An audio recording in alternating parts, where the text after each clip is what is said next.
सोना और भारत एक दूसरे के पर्याय से लगते हैं। सोना ये नींद वाला नहीं, सोना यानी कि गोल्ड। भारतीयों को ये पीली धातु बहुत ही पसंद है। निवेश के रूप में तो शादी विवाह तीज त्योहारों में, आभूषण के रूप में आंकड़े भी इसकी गवाही देते हैं।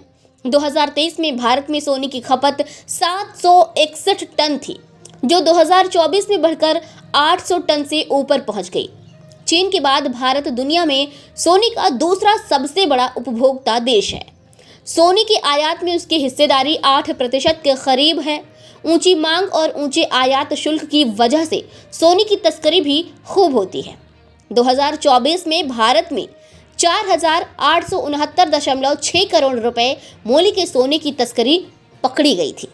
एजेंसियां सोने की तस्करी पर लगाम लगाने की हर मुमकिन कोशिश करती हैं, लेकिन तो डाल डाल में पात पात की तर्ज पर तस्कर भी तस्करी के एक से बढ़कर एक नई नई विचित्र और चौंकाने वाली तरकीबें ढूंढ ही लेते हैं। हालिया चर्चित मामला साउथ की फिल्मों की अभिनेत्री रान्या राव का है। कर्नाटक के एक शीर्ष पुलिस अफसर की बेटी राव को बेंगलुरु के केम्पीगौड़ा इंटरनेशनल एयरपोर्ट पर कथित तौर पर 14.8 किलोग्राम सोने के साथ गिरफ्तार किया गया। वो कथित तौर पर दुबई से तस्करी करके भारत ला रही थी। आइए जानते हैं कि तस्कर सोने की तस्करी के लिए किन किन अजब गजब तरकीबों का इस्तेमाल करते पकड़े गए हैं। हो सकता है कि वो कुछ और भी नई नई तरकीबों का इस्तेमाल करते हों, लेकिन पकड़ में नहीं आने की वजह से उनका खुलासा न हुआ हो। तस्करों का गैंग अक्सर तस्करी के लिए ऐसे शख्स का चुनाव करते हैं जिस पर किसी को जल्दी शक ही न हो सके। रान्या राव का ही मामला देख लीजिए।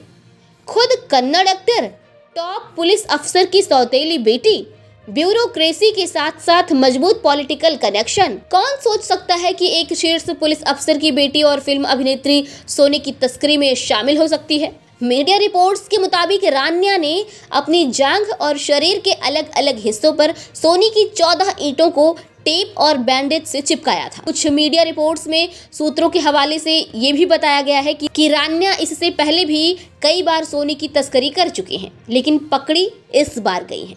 जी हाँ, अभिनेत्री ने एक साल में दुबई से 30 ट्रिप की और हर ट्रिप में वो किलो के हिसाब से सोना लाती थी।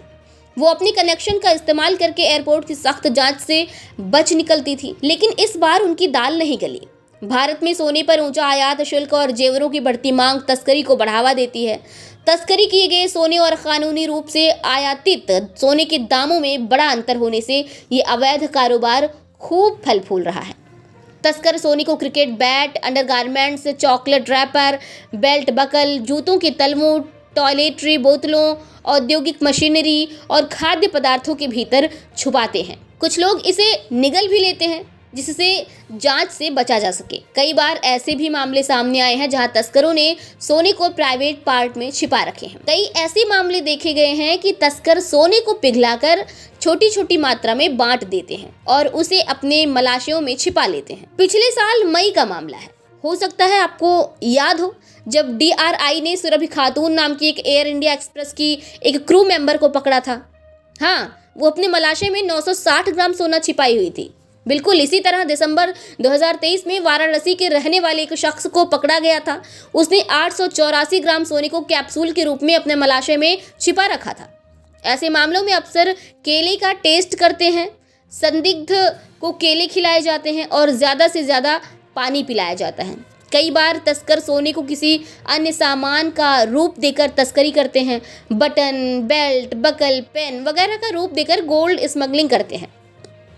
सोने को पेस्ट या पाउडर में बदलकर उसे मोम या चॉकलेट में मिला देते हैं। इस पेस्ट को जूतों के तलवों, हैंडबैग की लाइनिंग और टॉयलेटरी की बोतलों में छिपा देते हैं। एजेंसियों के लिए इन तस्करों को पकड़ना बहुत बड़ी चुनौती होती है, क्योंकि तस्करी का सोना किसी भी रूप में हो सकता है। टॉर्च, कोई उपकरण, घरेलू इस्तेमाल का सामान, सैनिटरी पैड, साबुन, मोबाइल फ़ोन आदि किसी भी रूप में। क्रिकेट के बैट तक के भीतर सोना छिपा देते हैं। बाहर से लगेगा कि वो लकड़ी का सामान्य बैट है, लेकिन अंदर अंदर सोना छिपा हुआ होता है। बता दें कि मार्च 2023 में एक पुरुष यात्री को मंगलुरु इंटरनेशनल एयरपोर्ट पर पकड़ा गया था। उसने अपनी 21 महीने की बेटी के डायपर में पेस्ट के रूप में सोना छिपाकर रखा था। इसी साल जनवरी में अबू धाबी से लौटी एक महिला पैसेंजर को अहमदाबाद में 763.36 ग्राम सोने के साथ पकड़ा गया था। महिला ने सोने को अपने सैनिटरी पैड में छिपा रखा था। ब्यूरो रिपोर्ट, खबर 24 एक्सप्रेस, बेंगलुरु, कर्नाटक।